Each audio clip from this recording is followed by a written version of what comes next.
France Info, 14h-17h, Bernard Thomasson. Dans un instant, retour au sport avec le Grand Prix de Formule 1 d'Abu Dhabi. Et ensuite, question de société. Le sociologue Jean Viard nous éclairera sur l'autonomie des territoires d'outre-mer. Il est 14h50. Le fil info, Yasmina Adila.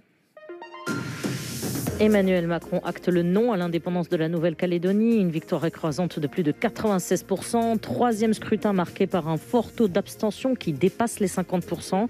Sur France Info, la présidente de la commission des lois de l'Assemblée nationale, Yaël Braun-Pivet, parle d'un résultat important qui marque la fin d'un processus de 30 ans.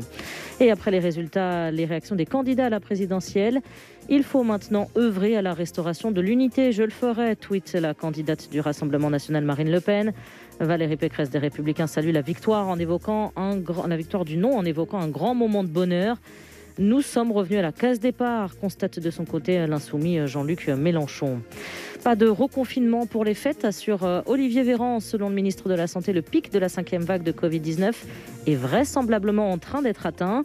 Il se veut rassurant sur la hausse du taux de contamination quotidien, hausse de 60% sur une semaine il y a 10 jours et qui passe à 5% pour ces 7 derniers jours.